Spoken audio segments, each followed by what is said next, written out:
Hello and welcome to another episode of Backyard Catch. This is Nick Roby, and here we are with Will Harper. Will, how's it going?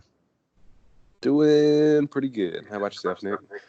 I'm doing well. It's been a couple weeks. It's kind of nice to get back on the mic with you. It has been just different scenarios, different reasons, just life and living, living, Just living the dream. travel and Halloween kids knocking on my door and all kind of stuff. So yeah, it's good to finally be back with you. Yeah, yeah. It's good. It's good to be back. Now we've got the playoff ranking frenzy that's going on right now, and everyone freaking out about that. And it's getting colder and end of the year. Fantasy football is almost done. The regular season, we got a couple of weeks left. I know we were talking about playoff scenarios. It's coming up. So what's since it's been a few weeks, we had talked about in the last episode, given maybe some awards and stuff, and so we were talking before, and we were thinking of just giving more of talking about the MVP race, but also just maybe some highlights from the year a little bit. Now that we're all the way into I think it's week 12 now, only being 17 weeks, so we're getting down to the nitty gritty. So, Will, what would you say has maybe been? We can start with the MVP race. Actually, let's start with that. Who are some contenders for you now that we're this far into the season? I have two guys that are kind of starting to stand out and separate themselves. So I'll cover one and let you cover another, and then I'll kind of give a more of a dark horse candidate too. Okay. The guy I want to talk about is Lamar Jackson. Coming into the season, people were expecting him to break out a little bit because the offensive coordinator was with Kaepernick in San Francisco and kind of helped him break out and come along. And he's known for kind of developing around his quarterback and and coaching to his skill set. And with Lamar, he's a super gifted runner. I mean, he's a good passer, which he's proved this year. But his bread and butter, far and away, is his ability to run and pretty much be the fastest guy on the field, no matter who's on the field with him. So to see him kind of mold into that and to see their offense just absolutely going berserk. They scored 41 this past week against the Texans. Mm-hmm. And Lamar's playing fantastic football. They beat the Patriots a couple weeks ago. And just to see him kind of flourish, it's pretty awesome to see. A dark horse candidate I want to bring up is actually Dak Prescott. Okay. He's in his contract year, and he's playing like it. He's playing like a man who wants to get paid. This past week, he had 444 passing yards to go with 3 touchdowns and no picks, and he's doing a great job. The Cowboys are 6-4, so they're right there in the playoff hunt, especially in their division. I think they're actually leading their division right now. The NFC East is pretty weak this year, but they should make the playoffs, and we'll see once the calendar flips to January and the playoffs start, if he can earn his keep and be a top 5 paid quarterback, which he's trying to be, which he's playing like he should be right now. So those are the two guys I brought up. What about yourself? Who you got? No, I mean, I like it. I mean, you can't really have the MVP race without Lamar Jackson. I mean, just looking at some of his stats. So I put some stats on here of some of the top guys right now. He's thrown for 2,200 yards, 19 touchdowns, 5 picks, which is pretty decent for offensively. I mean, the yards aren't as high as some other guys, but he also has 778 yards on the ground and 6 touchdowns. Yeah, which is pretty baller as well. It's like a top 7 running back. Yeah, I mean it, and obviously he was better known as the runner. So I think the fact that they're getting as many yards in the air as they are, is impressive. So you gotta like that. I had, I mean, and Dak Prescott, just for the record too, he's thrown for 3,221 yards, 21 touchdowns, 9 picks, 193 yards, and 3 touchdowns. So Lamar's got on the total touchdowns, but Dak's probably thrown for 1,000 more yards already. just in comparison of those guys. Another one I wanted to throw out too, just because he's been having a great year, is Russell Wilson from Seattle. That was my other obvious That's your one other that I guy? was going to talk about. Yeah. Yeah, I figured you'd pick me up on it, so that's why I left Yeah. it there for you. there you go. I saw the little bait eye you had, and I went for the long ball. So we're going. For me, I feel like Russell Wilson is probably who I would say is my front runner, just because Seattle's 8-2, which still is crazy that they're still in second place in the West because they have to play behind the 49ers. So that means the Rams are in third, just as a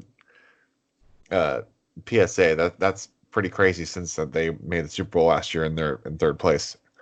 But he's thrown for 2,737 yards, 23 touchdowns, two interceptions, has a quarterback rating of 114.9, and has run for 250 yards and 3 scores. So doing it on the ground a little bit, but I mean nothing compared to what Lamar's doing. But I think just the efficiency and the explosiveness, and just seeing like how a couple weeks ago they won in San Francisco on the road in overtime. And I think just his consistency with seeing some of the little bit more explosiveness on offense, having Carson in the backfield. I just feel like that's who I would probably vote for at this moment. But you got to talk about with those other guys as well. I feel like those three guys are probably the strong front runners right now, unless I'm just missing somebody that feels pretty obvious. But those feel like the strong guys right now. Mm-hmm. Do you want to throw Christian McCaffrey in there? Yeah, I mean, or not really. I think you got to talk about McCaffrey in the sense of just having a great season. That's where it gets hard with MVP, because it's starting to feel that MVP is in pretty much all leagues becomes a singular position, or I guess you can throw in the Heisman as what I'm thinking too. It's becoming more of a quarterback award. Right. So, but McCaffrey is really doing it all. But then right now, he's rushed for over 1,000 yards, 11 touchdowns just on the ground. And I'm trying to find the receiving stats. It's rushing. Yeah, while you're doing that, it's kind of like McCaffrey he's a number one type running back in fantasy, and also like a number two receiver. And then Lamar Jackson is both a low end number one quarterback just from throwing the ball, and then also like a number one running back. So you're getting like two fantasy players in one with Lamar and McCaffrey. Yeah, no, it's pretty good. So here, okay, so I found some more stats. So again, he ran for over 1,000 yards right now so far, on 199 attempts, 11 touchdowns. So it's an average of 5.3 per game, which is per rush, which is pretty good. He has 59 receptions in 10 games, for 517 yards. It's the highest average of his career so far. He's only got 3 touchdowns, but it seems pretty comparable for what he has also done. And also, he only has 1 fumble so far of what I'm seeing too. So a really good year. But what also makes it hard is that it's feeling like the Panther season's starting to sputter, unravel a little bit. Yeah, so that's the hard part with him, is I don't know if the Panthers are a playoff team right now. No, they're definitely not right now. Yeah, so that's what if they were in the AFC, probably, but the NFC is much tougher this year. So yeah, right now, like the two wild card teams ahead of them would be the Seahawks, and the Seahawks are much better than the Panthers. And then the Vikings. In the North, the Vikings, and the Vikings are much better too. They just need to play in the NFC East, is what it is. Pretty much, yeah. Yeah. Yeah, they might have a chance in the East. But, so, I feel like he's an honorable mention right now. But it'd be fun to see somebody like that win the MVP, honestly. But I don't know if he's the fantasy MVP right now. He's on another level. But in terms of NFL MVP, yeah, I think so. Right now, you said you would have Russ. I'd probably have Lamar as of right now. But yeah, I don't think you can really go wrong with either one of those two guys. Yeah. Yeah, I like it. What's is anything else really stood out to you about this year, or just something that you've been wanting to talk about in the past few weeks? Yeah, so um, from a fantasy standpoint, kind of the inconsistency across the board this year, aside from quarterbacks notwithstanding, excuse me. Aside from Christian McCaffrey and Michael Thomas at running back and receiver, they do it every week.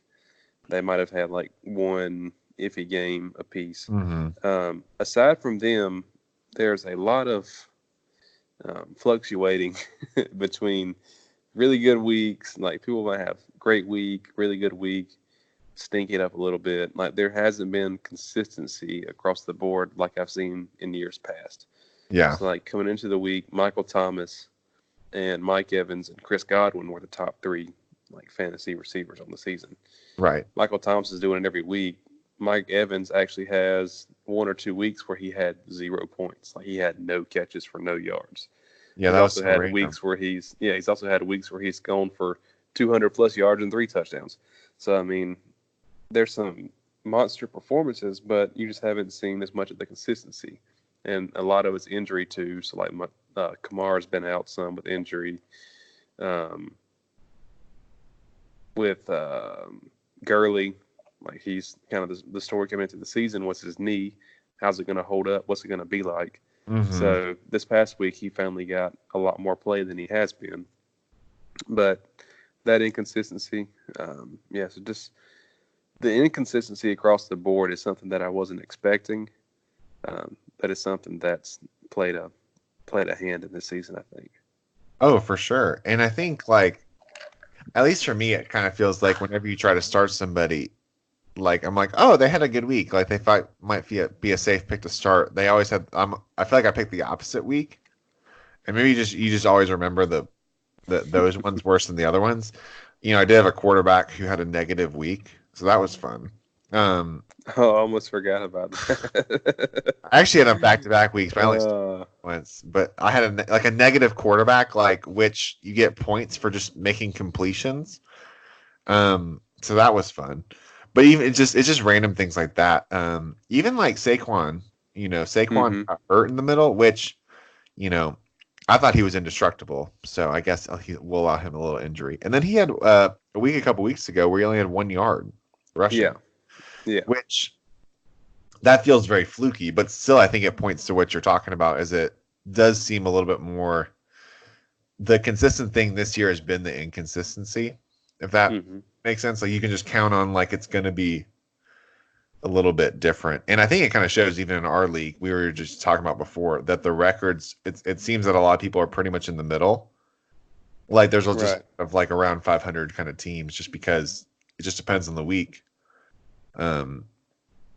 For sure. And I mean, yeah. So that's another big one. And it never fails that there's always a little bit of outside drama too in the NFL. I mean, we don't tend to talk about as much of that kind of stuff on these recent episodes, but you got, even just thinking about the whole Antonio Brown thing that was going on earlier this year, where I was trying to figure out, is he going to play football? Is he going to become like a reality TV star? I'm not really sure. He is still on my team.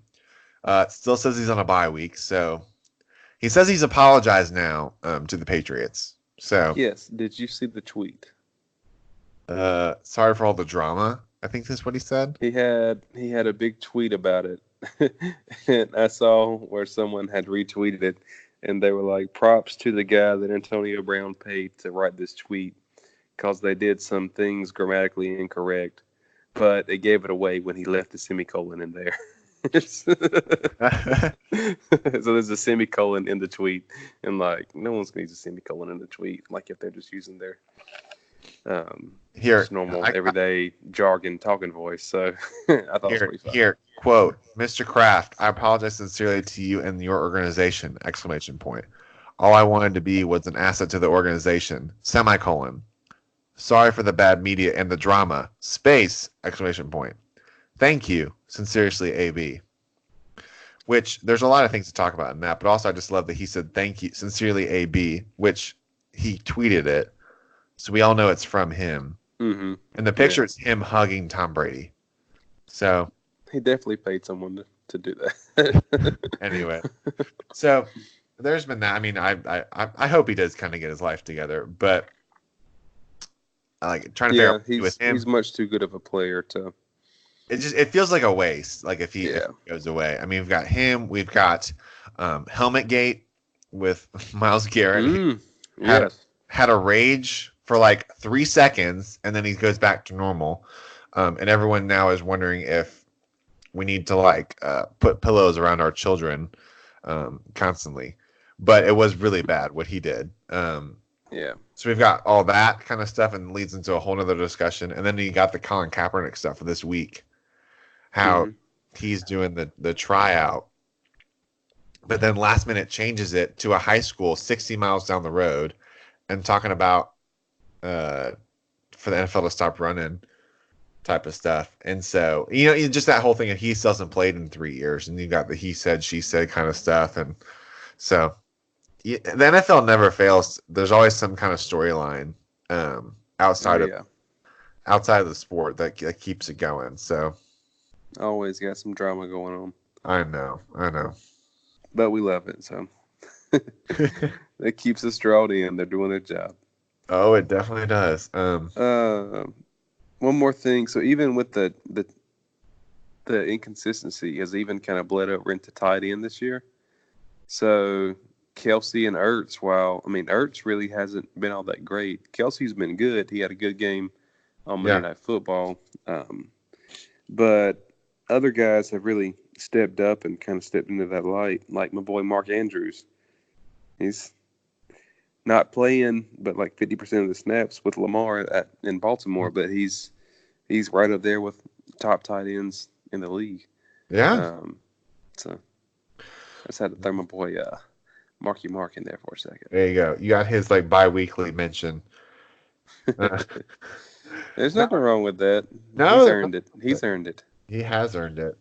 I mean, there's definitely, and I don't know if that's just a shift in like the way that the NFL is starting to use tight ends, or it's just that some of the big players just haven't been as consistent as you would want to see. Like, even just thinking, I picked up one of the Houston Texans tight ends. Like they've had a couple guys who they've been pretty average, and then they'll have these like crazy good weeks, So maybe it's just that the way people are guarding them now.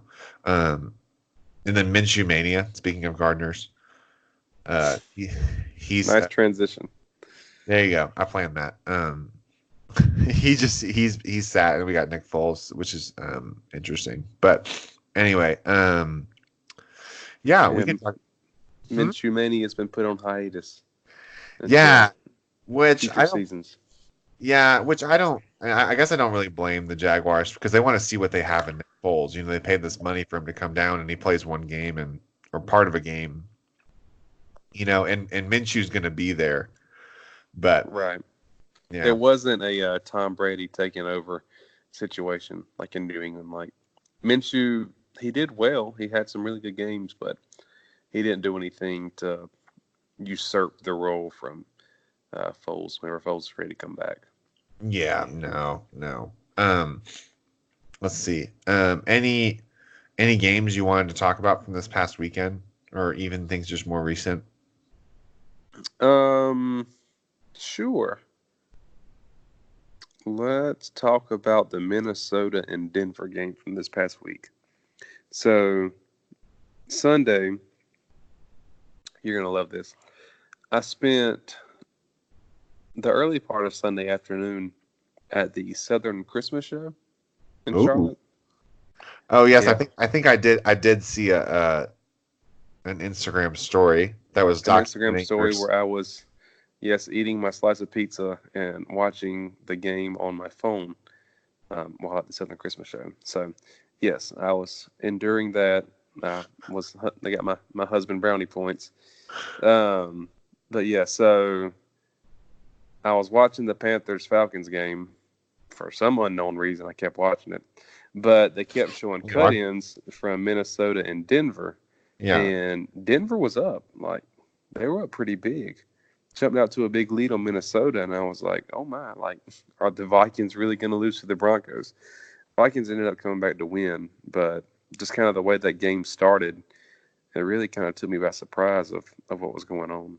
Yeah. They were up 20-0. Yeah. We're pulling this up. Yeah.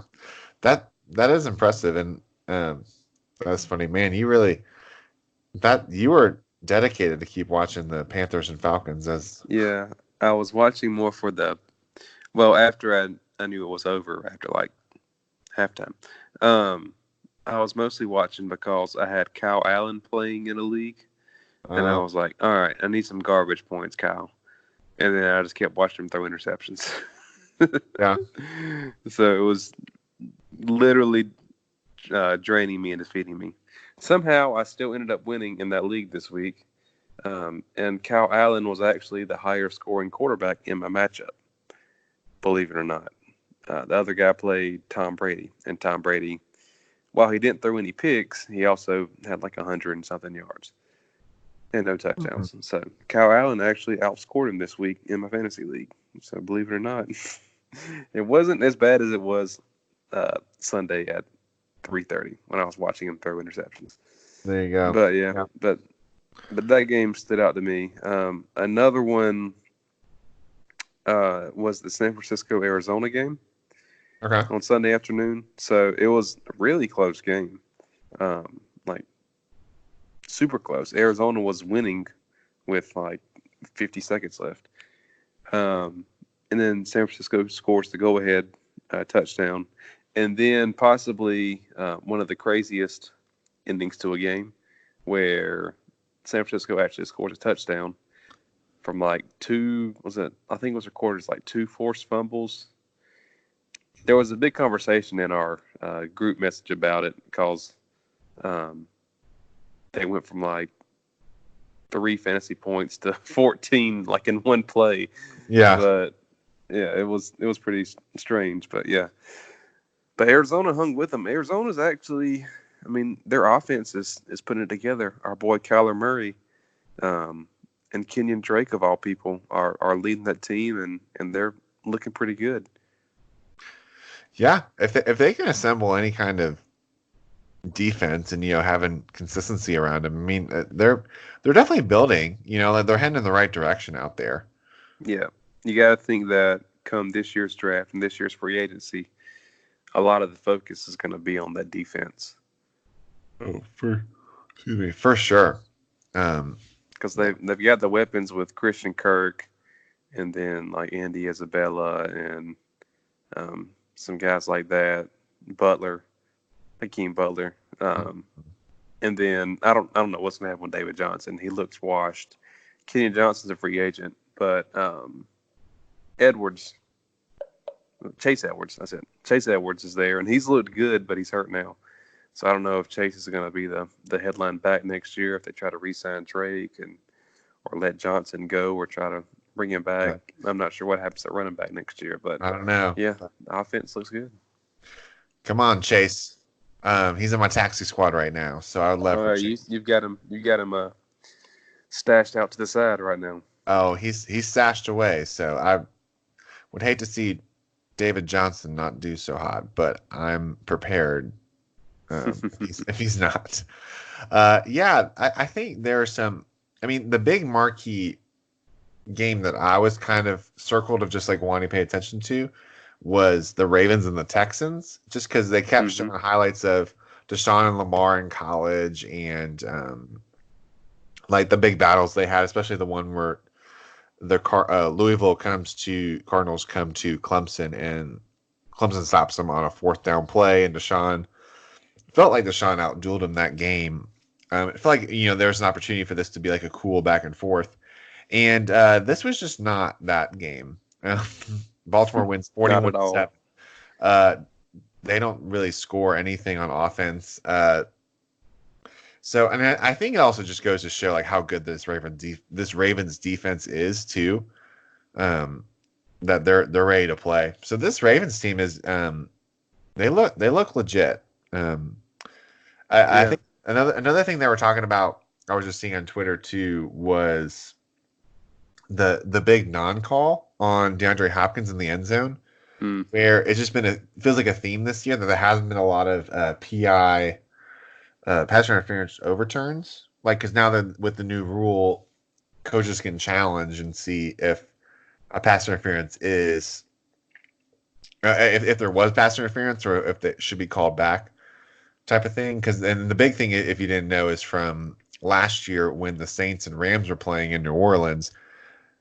Basically, the defender for the Rams just like tackled the wide receiver for the Saints and didn't even play for the ball, hit him pretty hard, and there was no call. So this was just kind of like a reaction to put it in place. But I don't know what you've kind of felt, but I haven't really sensed like big overturns of this rule. It just kind of seems like it's a big like, hey, okay, we'll go check it. Nope, it wasn't pass interference.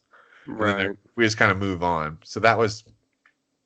I feel like there was a play in there that could have been one, but I don't know. What are your thoughts on that? Do you feel like that's the rules being effective, or do you feel like it's kind of just a thing that we're doing?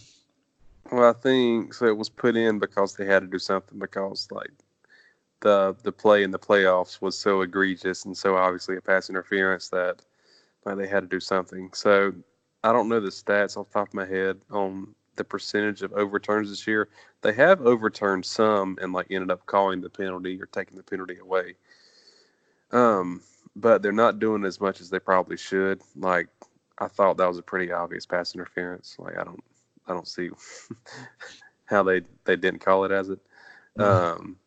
But I think so. It's a judgment call, and what I've learned with judgment calls is they're going to back the referee like as many times as they can. The same thing happened. Like it goes back to the Braves game for me. This is salt in the wound still. In 2012, in the infield fly game with the Cardinals in the wild card game, like the umpire called an infield fly, and the shortstop was 30 feet in the outfield, and then he turned around and the ball dropped in between them, but he called an infield fly even though he was, like I said, 30, 40 feet beyond the infield. So, I mean, it's not an infield. How's an infield fly? But it was a judgment call. So, pass interference is also, in some cases, a judgment call. So, I think that if it's close and it's not super egregious like it was in the playoffs last year, they're going to leave it as a judgment call and back the referee and whatever his judgment was in that time and watching at real speed. So, it's there, but it's not like super effective, I don't think. Yeah, like I'm looking. I was looking up an article, and I'm on SB Nation right now, and they're saying in the article it says according to ESPN, the rate for getting a call reversed has hovered around 5% in 2019. Yeah, it's around 5%. 5% of the time is when it actually gets overturned, and I think you're right. They do tend to lean on very much so of the officials' judgment, which I mean, you want to keep these officials like their authority in place, but a 5% margin of what you're overturning, and you have to even think too that you can honestly say probably within that 5% is that there's probably a small percentage where they reverse it to the other call, and the other call is actually maybe not correct, or it's very gray, that you could leave it the other way too. So just a thought. I also start to wonder if in the future for like judgment calls like that, like with pass interference, if they're going to make this kind of like die or something to where, say a guy's holding and like some kind of die or mark, like a temporary mark get put on the jersey or something, the way they can see kind of like you're kind of caught red-handed type of thing. Right. I don't know if how practical that would actually be, but I don't know if there's a way to make. You would think in today's technology there's a way to make it not as judgment call. Right.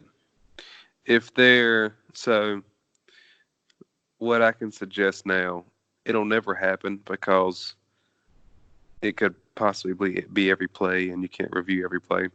But like you have your yellow flag now, if you had like a blue flag and they would throw a blue flag in something that was like, a foul happened, but you're not sure or like you're not exactly sure if a foul happened or not, but it could be like a judgment call.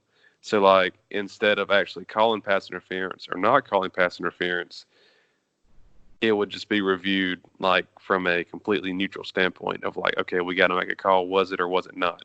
There was no call on the field. Like it wasn't one way or the other. Like we're making the first call by watching their review. Does that kind of make sense? Yeah. So instead of like having a basis on something, because that's the thing is like their huge Right. thing in replay is like whatever the call on the field is. Yeah. it There has would be no call stands. It would either be it's confirmed or it's like one way or the other. There would be no stands. Yeah. I think there's some merit to that. I don't know what it would look like practically Yeah. in real life. You know, I think that they're gonna want to keep it in the ref's hand as much as possible. Right. Even with some of these calls. But it's a good thought. I'd be curious to see how this keeps evolving, you know, as Right. this change. Like in baseball, they're trying out more and more of the computer umpires. So, you know, there's thoughts about it, but there you go. Let's see. Just another quick game I wanted to mention was just the Chargers and the Chiefs from Monday night a couple nights ago. I guess I don't know what to make of the Chargers. Not wanting to make it like a negative episode, but it just feels like I'm just confused by them still. Like they're 4-7. Rivers threw 4 interceptions. He threw for 353 yards, but they lose once again. It's just they're just a team this year just doesn't make sense to me of what their record's actually saying. Like I think they're the best 4-7 team there is, but Right. They it's just should not be better than they are. Yeah, it's just not. It doesn't even like feel like it looks the way it should. And the Chiefs are definitely, I would say, probably not as good this year. At least they're not playing as well. But I mean, also interesting. Mahomes was the top rusher on that night too. So Yeah. You had like Damian Williams went down with a rib injury. McCoy came in. He's got a potential concussion. So like they're running short on running backs. Yeah. So not sure what they'll do next week. Speaking of next week, you got any games on the docket for next week that you're looking forward to? Well, let's see. Thursday night is Colts and Texans, which I feel like that's always a fun matchup. It seems like a good Thursday night game, assuming that Brissett is ready to go. Listen, the early window on Sunday is not looking too hot. But, however, when you get into the afternoon and then Sunday night and then Monday night, it starts getting a lot juicier. Yeah. Well, so like the best game I see on Monday in the 1 o'clock window is Seattle and Philadelphia. So I'll be interested to see your MVP Russ take on the Eagles to see that. But the other game I want to mention is the Green Bay San Francisco game on Sunday Night Football. Right. So Green Bay's 8-2, San Francisco's 9-1, and we'll see. Green Bay's coming off a bye, and then San Francisco, they're coming off that win against Arizona, but week before that they had their first loss against the Seahawks. So see what San Francisco and Green Bay, we'll see what they have for each other. These are two of the top teams in the NFC. So this is potential like home field advantage implications in the playoffs. Yeah, I mean that's big. Yeah, you're right. Like the 1 o'clock window isn't as good, but when the two games are in the 4 o'clock, we've got the Cowboys and Patriots as well. Maybe not much of the Titans and Jaguars, but it starting from like that one, Packers and 49ers, and then Monday night, Ravens and Rams. Mm-hmm. Like I feel like this year has been a little bit more of the bigger early game windows, and then like Sunday night, Monday night has been a little bit more of the or like maybe this team hasn't really panned out the way we thought it would. And some of this is like you have to plan it way ahead of time, right? Where you see how these teams are going to kind of pan out. But I don't know. I think it'll be a good.